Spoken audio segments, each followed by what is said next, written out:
ఆరాధనకు యోగ్యుడా, నిత్యము స్తుతించెదను.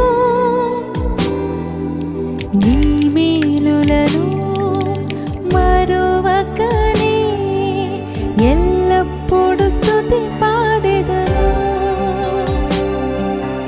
ఆరాధనకు యోగ్యుడా, నిత్యము స్తుతించెదను.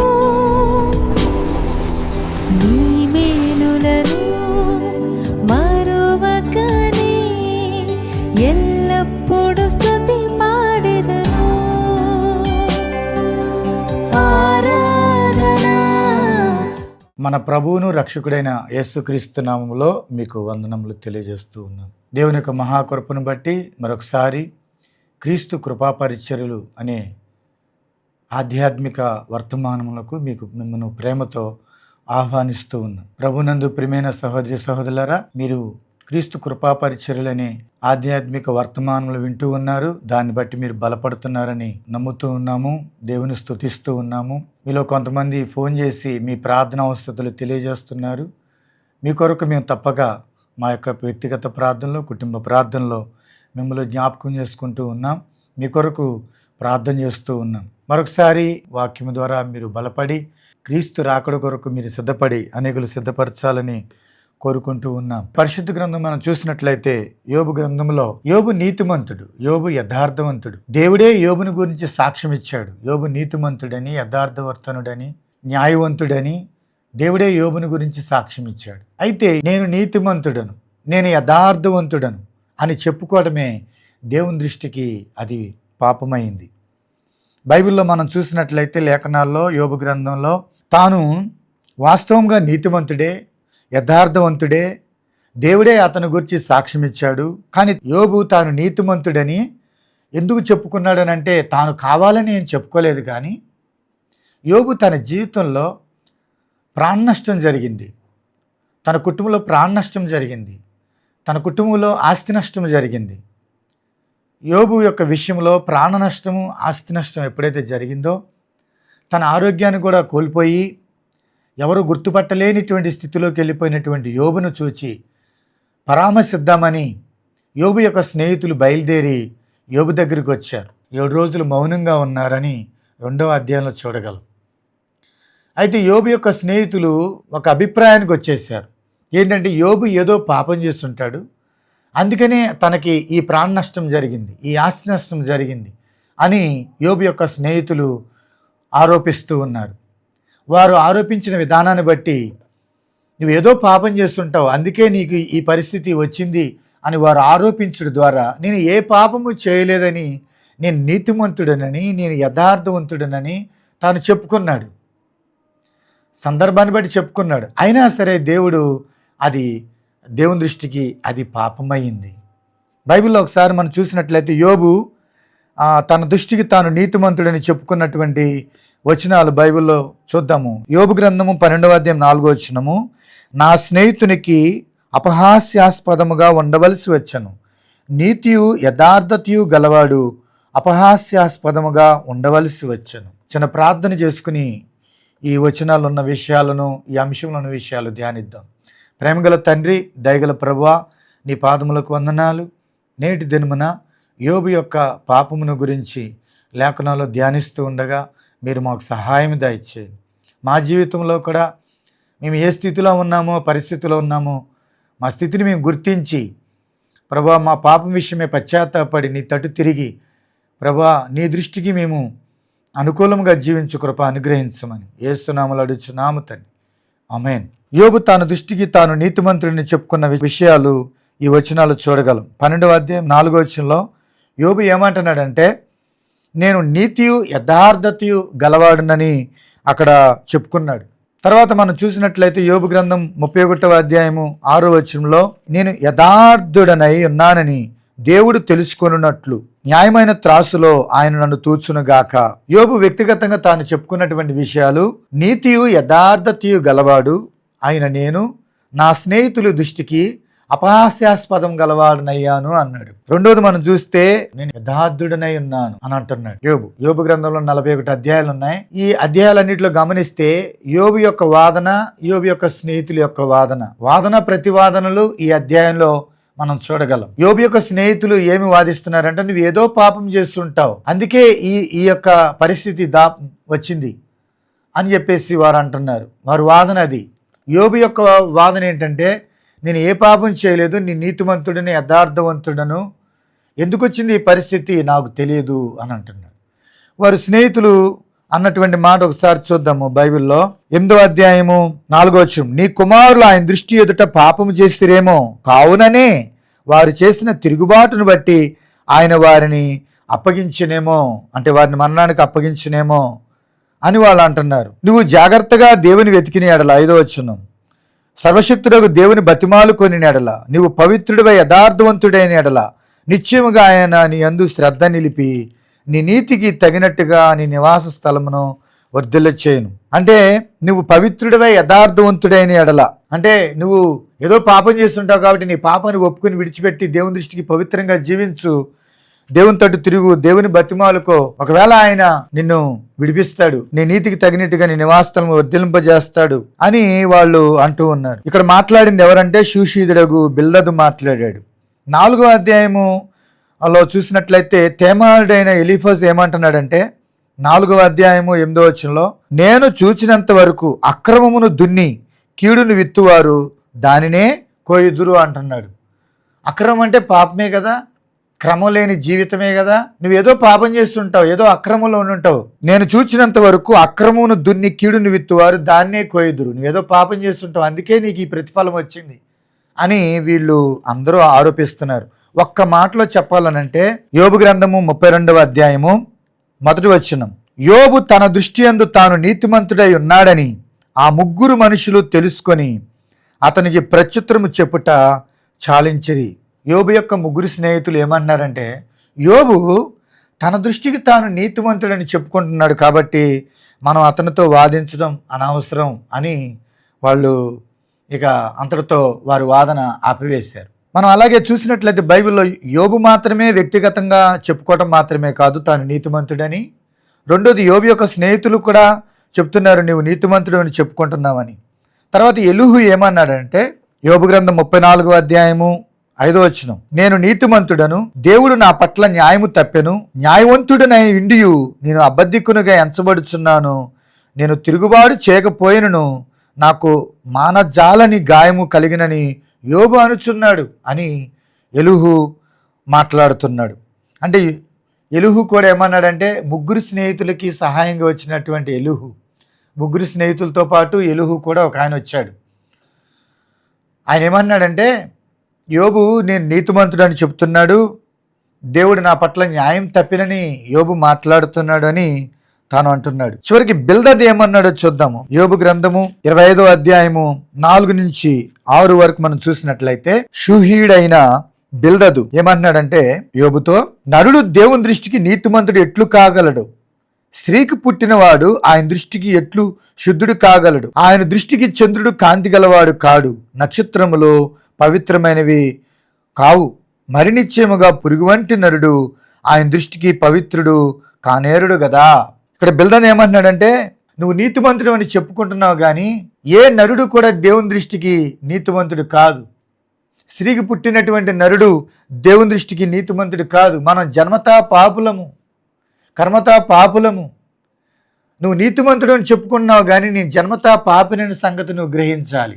స్త్రీకి పుట్టిన నరుడు దేవుని దృష్టికి ఎట్లు శుద్ధుడి కాగలడు అంటూ ఏమన్నాడంటే, ఆయన దృష్టికి చంద్రుడు కాంతి గలవాడు కాడు. వాస్తవంగా చెప్పాలంటే చంద్రుడికి కాంతి లేదు, చంద్రుడికి స్వయం ప్రకాశక్తి లేదు. సూర్యుని యొక్క కాంతి చంద్రుడి మీద పడటం వలన చంద్రుడు ప్రకాశిస్తున్నాడు. చంద్రుడు ఎవరంటే మనమే. చంద్రుడు మనుషునికి పోలికగా ఉన్నాడు, సూర్యుడు దేవునికి పోలికగా ఉన్నాడు. దేవునికి ఒక పేరుంది, నీతి సూర్యుడు అనే పేరు ఉంది. దేవుడు తన నీతిని మనకి ఇచ్చాడు కాబట్టి మనం నీతిమంతులము, అంతేగాని మనము స్వతహాగా నీతిమంతులం మనం కాదు. దేవుడు మనల్ని నీతిమంతులుగా తీర్చాడు కాబట్టి మనం నీతిమంతులం. వాస్తవంగా చూసినట్లయితే యెషయా గ్రంథంలో కూడా రాయబడింది 64:6లో, మన నీతి మురికి గుడ్డల వంటిదని వ్రాయబడి ఉన్నది. రోమిలకు రాసిన పత్రిక 3వ అధ్యాయం 11వ వచనంలో నీతిమంతుడు లేడు, ఒక్కడునూ లేడని వ్రాయబడింది. రోమిలకు రాసిన పత్రిక 3వ అధ్యాయం 11వ వచనం, నీతిమంతుడు లేడు, ఒక్కడునూ లేడు, గ్రహించువాడు ఎవడునూ లేడు, దేవుని వెతుకువాడు ఎవడునూ లేడు అని వ్రాయబడింది. 3వ అధ్యాయం 23వ వచనంలో ఏ భేదమునూ లేదు, అందరూ పాపం చేసి దేవుడు అనుగ్రహించి మహిమను పొందలేకపోతున్నారు. కాబట్టి నీతిమంతుడు లేడు. ఈ లోకంలో ఎవరు నీతిమంతులు కాదు. మనమందరము జన్మతః పాపులమే. స్త్రీకి పుట్టిన నరుడు ఆయన దృష్టికి ఎట్లు పవిత్రుడు కాజాలడు. మనమందరము జన్మతః పాపులమే. యోబు నీతిమంతుడని చెప్పుకుంటున్నాడు, కానీ బిల్దద్ అంటున్నాడు దేవుడు మన నీతిమంతులుగా తీర్చాడు కాబట్టి మన నీతిమంతులు, మన స్వతహాగా నీతిమంతులు కాదు. నువ్వు నీతిమంతులు అని చెప్పుకోవడం కూడా దేవుని దృష్టికి అది పాపమే. ఉదాహరణకి యోహాను సువార్త 8వ అధ్యాయంలో 1వ వచనం నుంచి మనం గమనించినట్లయితే వ్యభిచారం మందు పట్టబడిన స్త్రీని యేసుప్రభు దగ్గరికి తీసుకొచ్చారు. అయ్యా మేము వ్యభిచారం చేస్తుండగా పట్టుకున్నాము, ధర్మశాస్త్రం ప్రకారంగా వ్యభిచారం మందు పట్టబడిన స్త్రీని రాళ్లతో కొట్టి చంపమనుంది, నువ్వేం చెప్తావో చెప్పానంటే యేసుప్రభు వారు ఒక మాట చెప్పారు, మీలో పాపం లేని వాడు మొట్టమొదట ఆమె మీద రాయేయండి అనగానే చిన్నవారు మొదలుకొని పెద్దవారు వరకు అందరూ వెళ్ళిపోయారు. అంటే నీతిమంతుడు ఒక్కడును కూడా లేడు. కానీ ఒక గొప్ప విషయము ఆ వచనాల్లో మనం చూస్తాము, యేసు ఒక్కడే మిగిలను అనే మాట వ్రాయబడి ఉన్నది. యోహాను సువార్త 8వ అధ్యాయము 9వ వచనంలో వారు ఆ మాట విని పెద్దవారు మొదలుకొని చిన్నవారు వరకు ఒకని వెంట ఒకడు బయటికి వెళ్ళిరి, యేసు ఒక్కడే మిగిలను, ఆ స్త్రీ మధ్యను నిలబడి ఉండెను. యేసు ఒక్కడే మిగిలను. దేవుడు ఒక్కడే పరిశుద్ధుడు, దేవుడు ఒక్కడే నీతిమంతుడు. యేసు ప్రభు నీతిమంతుడు, పరిశుద్ధుడు కాబట్టి ఆయన ఒక్కడే మిగిలాడు. వెళ్ళిపోతున్న వారు అనొచ్చు, నువ్వేమైనా పరిశుద్ధుడివా, నువ్వేమైనా నీతిమంతుడివా అనొచ్చు, వాళ్ళు ఎవరో అనలేదు. కానీ యేసు ఒక్కడే మిగిలను, యేసు ఒక్కడే నీతిమంతుడు. ఆయన ఒక్కడ మాత్రమే మన పాపములు క్షమించే అర్హత ఆయనకి మాత్రమే ఉంది. మన పాపములకు పరిహారం చేసింది ఆయన ఒక్కడ మాత్రమే. సిలువలో మన పాపముల కొరకు ప్రాయశ్చిత్తం చేసింది ఆయన ఒక్కడ మాత్రమే. ఆయన యందు విశ్వాసం ఉంచినట్లయితే నీవు నీ ఇంటి వారు రక్షించబడుదురు, నీ పాపములకు క్షమాపణ దొరుకుతుంది. ఆయన తన రక్తము ద్వారా నీ ప్రతి పాపముని కడిగి పవిత్రపరుస్తాడు. కాబట్టి ఎప్పుడు కూడా నేను నీతిమంతుడని అనవద్దు. కొంతమంది అంటారు, నాకు తెలిసినంత వరకు నేను ఎవరికి అన్యాయం చేయలేదని చెప్తారు. కొన్నిసార్లు ఏదైనా బాధలో ఉన్నప్పుడు, కష్టంలో ఉన్నప్పుడు, ఏదైనా ఉపద్రవం వచ్చినప్పుడు నాకే రావాలి ఈ కష్టము, నేను ఎన్నో మంచి పనులు చేశాను, నాకు తెలిసినంత వరకు నేను ఎవరికి ఏ అన్యాయం చేయలేదు అని చాలామంది చెప్తూ ఉంటారు. అలా చెప్పడం కూడా దేవుని దృష్టికి పాపమే. ఎందుకంటే మనల్ని మనం నీతిమంతులుగా చెప్పుకుంటున్నాం. అక్కడ మన స్వనీతి మురికి గొడ్డల వంటిది. కాబట్టి ప్రియమైన వాళ్ళరా, మన స్వనీతిని మనం వ్యక్తం చేయడం ద్వారా భక్తి గర్వాన్ని చూపిస్తూ ఉన్నాం. కాబట్టి నీతిమంతుడు అక్కడును కూడా లేడు. ఇర్మియా గ్రంథంలో ఒక మాట రాయబడింది. ఇర్మియా గ్రంథము 2వ అధ్యాయము 35వ వచనం, అయినను నీవు నేను నిర్దోషిని, నిశ్చయముగా ఆయన కోపము నా మీద నుండి తొలగిపోయినని చెప్పుకొనుచున్నావు. ఇదిగో పాపము చేయలేదని నీవు చెప్పిన దాన్ని బట్టి నీతో నాకు వ్యాజ్యము కలిగినది. దేనికి వ్యాజ్యము అనంటే పాపము చేయలేదని నీవు చెప్పిన దానిని బట్టి నీతో నాకు వ్యాజ్యము కలిగినది.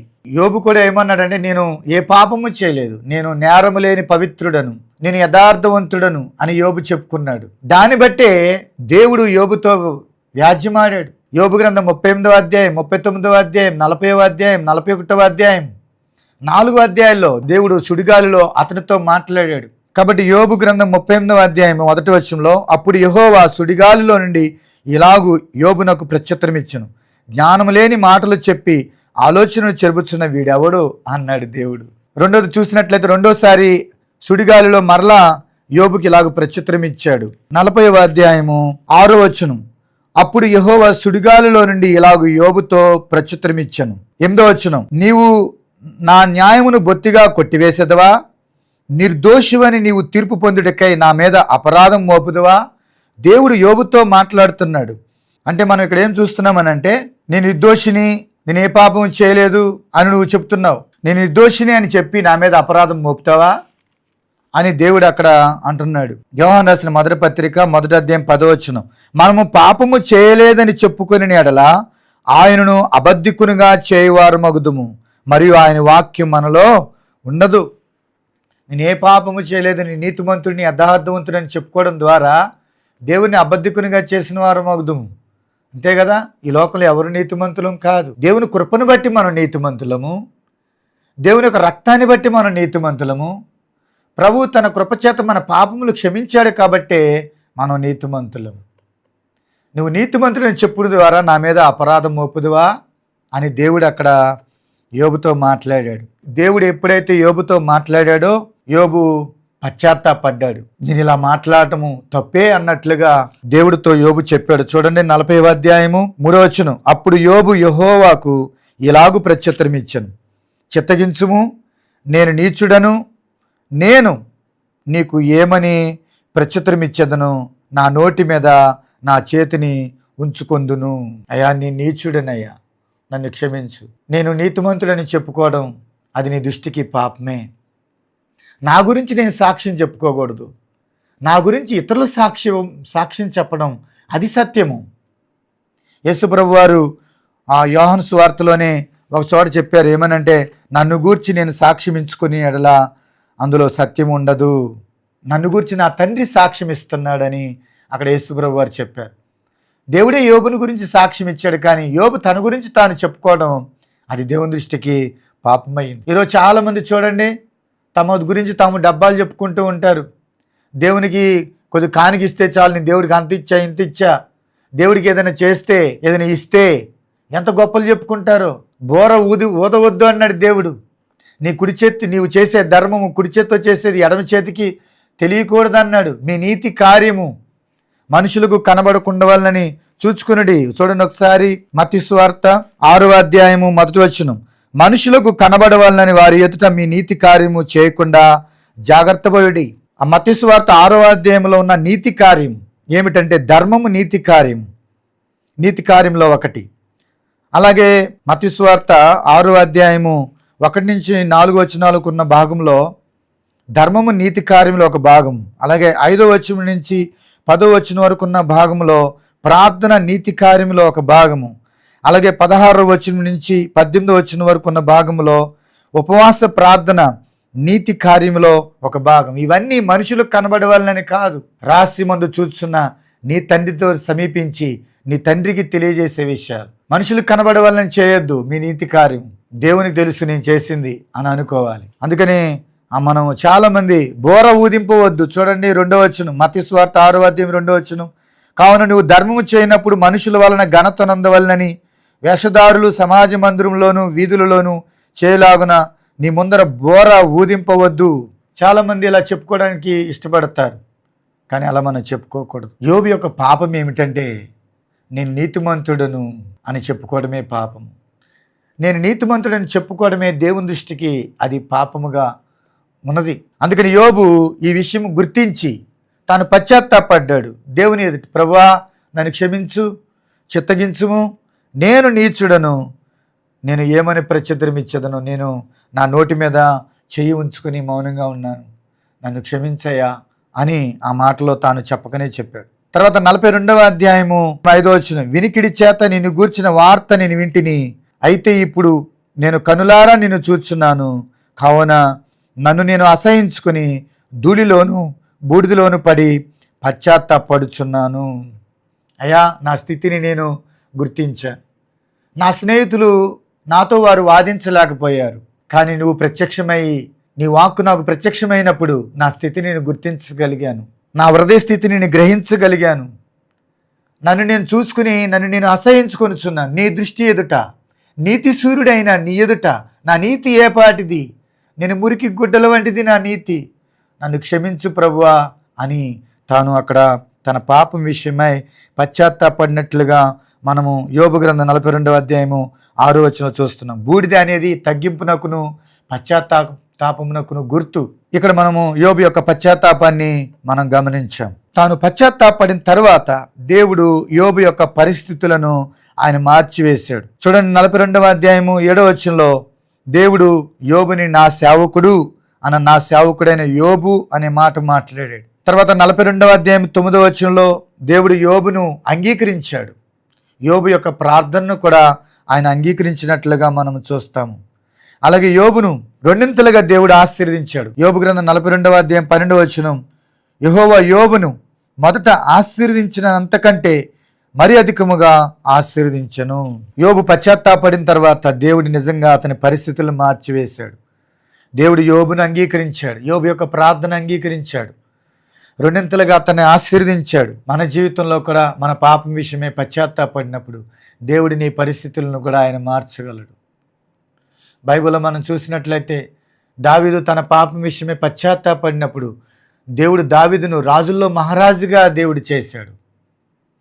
అలాగే జక్కయ్య తన పాపం విషయమే పశ్చాత్తాపడి, ప్రభువా నేను పాపిని, నేను అన్యాయస్తుని, ఎవని యొద్ద అన్యాయంగా తీసుకున్నాను అతనికి 4 గంతులు మరలా చెల్లిస్తానని చెప్పినప్పుడు ఇతడును అబ్రాహాము కుమారుడే అని దేవుడు అతని గురించి సాక్ష్యం ఇచ్చాడు, అతని గురించి చెప్పాడు. కాబట్టి ప్రియమైన దేవుని బిడ్డలారా, మీ పాపం విషయమే మీరు గుర్తించి మీరు పశ్చాత్తాపడితే దేవుడు మిమ్మల్ని క్షమించి మీ పరిస్థితులను ఆయన మార్చివేస్తాడు.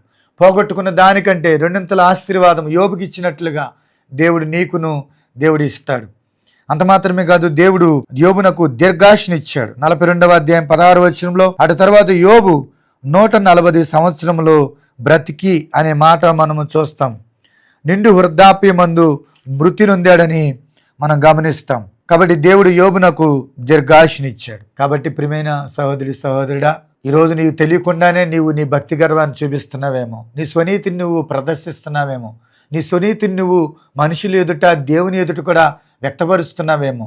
బైబిల్లో ఒక ఆయన ఉన్నాడు, పరిసైడనే ఒక ఆయన ఉన్నాడు. నేను వారంకు 2 రోజులు ఉపవాసం ఉన్నాను, నా సంపాదనలో దశంభాగం ఇస్తున్నాను, నేను ఈ శుంకరవాలి ఉన్నందుకు నీకు కృతజ్ఞతాస్తుతులు చెల్లించున్నాను అన్నాడు. తాను దేవుని ఎదుట హెచ్చించుకుని ప్రార్థన చేశాడు. దేవుని సమీపించిన మనల్ని మనం తగ్గించుకుని దేవుని మనం గొప్ప చేయాలి. అతడు తన స్వనీతిని అక్కడ వ్యక్తపరిచాడు. స్వనీతితో చేసిన ప్రార్థన దేవుడు అంగీకరించాడు. అక్కడ పెద్ద కుమారుడు అన్నాడు, లోకాసువార్త 15వ అధ్యాయంలో పెద్ద కుమారుడు అన్నాడు, తండ్రి నేను ఎన్నడూ నీ ఆజ్ఞని మేరలేదు అని అన్నాడు. తన స్వనీతిని వ్యక్తపరిచాడు. నేను నీ ఇంటిలోనే ఉన్నాను, నువ్వు చెప్పినట్టుగా నడుచుకున్నాను, నీ ఆజ్ఞని ఎన్నడూ మేరలేదు అన్నాడు పెద్ద కుమారుడు. కానీ తండ్రి యొక్క మనసు అతనిలో లేదు. తప్పిపోయిన కుమారుడు తండ్రి ఇంటికి వస్తే తండ్రి క్షమించాడు, కానీ అదే మనస్సు పెద్ద కుమారుడికి లేదు. తన తమ్ముడిని క్షమించే మనసు తనకు లేదు. తండ్రి ఇంట్లో ఉంటున్నానని చెప్పుకుంటున్నాడు, దేవుని ఆజ్ఞలను నేను అనుసరించి నడుచుకుంటున్నానని చెప్పుకున్నాడు, కానీ క్షమించే మనసు లేదు పెద్ద కుమారుడికి. ఈరోజు ప్రియమైనవా సహోదరి సహోదరి, నువ్వు ఎలా ఉన్నావు? క్షమించే మనసు నీకుందా? చాలామంది స్వనీతిని వ్యక్తపరుస్తూ ఉంటారు, కానీ వారి జీవితంలో తమ నీతిమంతులు అని చెప్పుకుంటూ ఉంటారు, ఇతరులను తృణీకరిస్తూ ఉంటారు. దేవుడు దాని ఎంత మాత్రము కూడా అది ఎంచడు. కాబట్టి ప్రియమైన వారా, నీ తెలియకుండానే యోబు లాంటి స్థితిలో నువ్వు వెళ్తున్నావేమో. నేను నీతిమంతుడని చెప్పుకోవడమే దేవుని దృష్టికి పాపం అనే విషయాన్ని యోబు విషయంలో మనం గమనిస్తూ ఉన్నాం. యోబు యొక్క పాపం ఏమిటంటే, నేను నీతిమంతుడని చెప్పుకోవడమే దేవుని దృష్టికి పాపం. యోబు యొక్క పాపం అదే. వాస్తవంగా యోబు నీతిమంతుడే, యథార్థవంతుడే, కానీ తాను చెప్పుకున్నందువలన దేవుడే సుడిగాలిలో అతనితో మాట్లాడాడు. జ్ఞానం లేని మాటలు చెప్పుచు ఆలోచన చెరుపుచున్నవి వీడెవడు అన్నాడు. తర్వాత నీవు నిర్దోషివని చెప్పి నా మీద అపరాధం మోపుదువా? నేను పాపము చేయలేదని చెప్పువాడు దేవుని అబద్ధికునిగా చేయవాడని యోహాను రాసిన మొదటి పత్రికలో ఇందాడు మనం చదువుకున్నాం. నేను పాపము చేయలేదని చెప్పునే దానిని బట్టి నీతో నాకు వ్యాధ్యము కలిగిందని ఇర్మియా గ్రంథంలో మనం ఇందాడు చదువుకున్నాం. కాబట్టి ఎప్పుడు కూడా ఇలాంటి భావన నువ్వు కలిగి ఉండవద్దు. నువ్వు ఎంత నీతిమంతుడివైనా సరే, దేవా నీ కృపను బట్టే నేను ఈ స్థితిలో ఉన్నాను ప్రభువా అని దేవుని గణపరచు. ఈరోజు నేను ఏమైనానో అది నీ కృప వల్లనే అయి ఉన్నానని దేవుని గణపరచు. దేవుడు నిన్ను గొప్పగా ఎంచుతాడు, నిన్ను గణపరుస్తాడు. దేవుని గణపరిచిన నిన్ను, దేవుని హెచ్చించిన నిన్ను దేవుడు నిన్ను హెచ్చిస్తాడు. దేవుని గణపరిచిన నిన్ను దేవుడు నిన్ను గణపరుస్తాడు. దేవుని గొప్ప చేసిన నిన్ను దేవుడు నిన్ను గొప్ప చేస్తాడు. చివరగా ఒక మాట చూసినట్లయితే అపోస్తలుడైన పౌలు గల్తీ రాసిన పత్రికలో 2వ అధ్యాయము 20వ వచనం, నేను క్రీస్తుతో కూడా సిలువ వేయబడి ఉన్నాను, ఇకను జీవించువాడు నేను కాను, క్రీస్తే నా యందు జీవించుచున్నాడు. నేను ఇప్పుడు శరీరమందు జీవించుచున్న జీవితము నన్ను ప్రేమించి నా కొరకు తన్ను తాను అప్పగించుకొనిన దేవుని కుమారుని యందలి విశ్వాసం వలన జీవించుచున్నాను. నేను క్రీస్తుతో కూడా సిలువేయబడి ఉన్నాను. నేను అనేది నా జీవితంలో చనిపోయింది. నేను క్రీస్తుతో కూడా సిలువేయబడి ఉన్నాను. నేను అనేటువంటి గర్వము చనిపోయింది. నేను నీతిమంతుడని చెప్పుకునే ఆ భక్తికరం నా జీవితం చనిపోయింది. నేను క్రీస్తుతో కూడా సిలువైబడి ఉన్నాను. ఇకను జీవించువాడు నేను కాను, క్రీస్తే నా యందు జీవించున్నాడు. దేవుడు నన్ను ప్రేమించి పరలోకాన్ని విడిచిపెట్టి భూమి మీదకు వచ్చి ఆయన తండ్రితో సమానముగా ఉండుట విడిచిపెట్టకూడని గొప్ప భాగ్యమని ఎంచుకోలేదు. తండ్రితో ఆయన సమానుడు, అదొక గొప్ప భాగ్యము.